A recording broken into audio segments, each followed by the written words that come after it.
it's now the end of January, and I've just found out that I've had my entry to GBDuro accepted. For those of you who don't know GBDuro, it is a pretty crazy off-road Land's End to John O'Groats event. It's in the summer, it's in the end of June, and yeah, so that's been my target, my plan to enter this, or to at least put an application in, and now just found out that it's been accepted, and I'll be doing this in about 5 months' time. So for those of you who don't know the event, there's a really good video made by Lachlan Morton from Rafa EF Education. So he's a pro racer. He did it last year, and it was after watching that made me think, this is a really cool race and something I'd like to try and do. I hadn't heard of it much before that. The person who told me about it first of all was Catherine Moore, and this was at Gritfest last year. She said that she's going to go and cheer some people on at this Land's End to John O'Groats event. So yeah, that sort of sparked my interest, and I saw the video, followed people's progress last year, and yeah, so 6 months on, I've entered, and I'll be honest, I'm pooping my pants about it. I've never done anything like this before. All my endurance stuff has been 24s or long triathlons or things like that.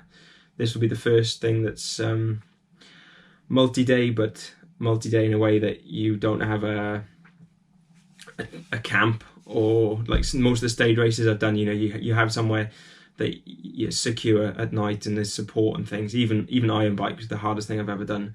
You get back to your tent and your support crew, and then they sort you out. GBDuro is going to be different.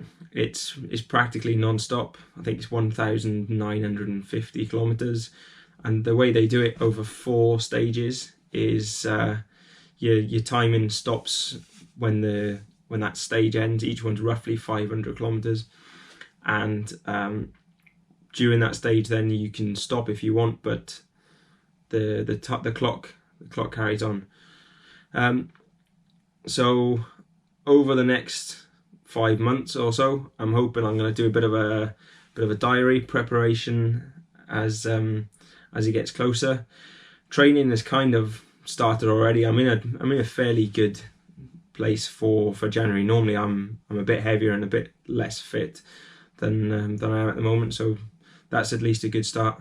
And yeah, the weather's pretty rubbish here in Wales, but that's sometimes all the better for it. Welcome to Wales. Welcome to the top of the Black Mountain. If you look down there, you'll be able to see the Gower, and over to Dorset that kind of way, and Devon that way, the mountains. And straight ahead of me up that way, probably see that big unicorn jumping over the golf course. So yeah, days like today, it's all about training up here, getting out, and just knowing that you can go out in any weather. It's a good little mantra. There's no such thing as bad weather, just your own kit. And days like today kind of prove that. Well, that's I'm not going to hang about at the top up here. Time to get down and stay warm. Probably the next thing I'm going to do is like a training video, give an idea of what training I've got planned and how you can train for endurance events, not just this one specifically, but more in general. And then yeah, the rest of the month go over some bike prep and kit and things I'll be taking, and some of the events I'm doing in preparation. So hopefully it's going to be of interest. I've not done anything like this before. For those of you who want to follow the progress, just subscribe to the channel, and hopefully get videos up every 2 to 3 weeks. Then at the event itself, to the finish line in John O'Groats.